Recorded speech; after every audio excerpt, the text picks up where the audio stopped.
উপমহাদেশে বহুল প্রচলিত তবলিগ জামাতের কার্যক্রম বর্তমানে কোরআন সুন্নাহর আলোকে তাদের দাওয়াতের কাজ করছে। তবলিগ জামাতের যে কার্যক্রম তার মধ্যে কিছু আছে কোরআন সুন্নাহর সাথে সামঞ্জস্যপূর্ণ, আর অনেকটাই কোরআন সুন্নাহর সাথে সাংঘর্ষিক। এই জন্য আমাদের উচিত তাদের সাথে সুন্দর সম্পর্কর মাধ্যমে নসিহত করা, তাদেরকে বোঝানো যে ভাই আপনারা দাওয়াতের কাজ করবেন খুবই ভালো, কিন্তু আপনাকে শিখে নিয়ে নবী মুহাম্মদ সাল্লাল্লাহু আলাইহি ওয়াসাল্লামের সুন্নাহ মোতাবেক কোরআন সুন্নাহর আলোকে দাওয়াতের কাজ করতে হবে। যেহেতু তাদের জ্ঞানের সোর্সটার মধ্যেই সমস্যা, তারা যেভাবে দিনের জ্ঞানগুলো অর্জন করেন এবং মানুষকে শেখান সোর্সটাতেই সমস্যা, এই জন্য তাদের মধ্যে ভুল থাকার অনেক সমস্যা। এই জন্য তাদের প্রতি আমার নসিহত হবে, তবলিগের ভাইদের প্রতি আমার নসিহত হবে, আপনাদের কর্তব্য হচ্ছে বিশুদ্ধ উৎস থেকে কোরআন এবং হাদিস সম্পর্কে আগে নিজে জানা। আপনি যদি সঠিকভাবে না জানেন তাহলে কীভাবে অন্যকে জানাবেন? এটা হচ্ছে আপনার কর্তব্য।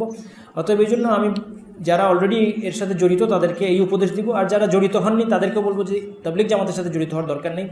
তাবলিগ সবার কাজ, সবাইকে দাওয়াতের কাজ করতে হবে, কিন্তু এর কিছু শর্ত আছে। 1 নম্বর হচ্ছে জ্ঞান এবং এখলাস সহকারে আল্লাহর জন্য করতে হবে, জ্ঞান সহকারে। অতএব প্রথম কাজ আপনার জ্ঞান অর্জন করা। আপনি জ্ঞান অর্জন করুন এবং তারপরে সেই জ্ঞানের ভিত্তিতে দাওয়াত দিন। কোনো জামাতের সাথে ঢোকা জরুরি নয়।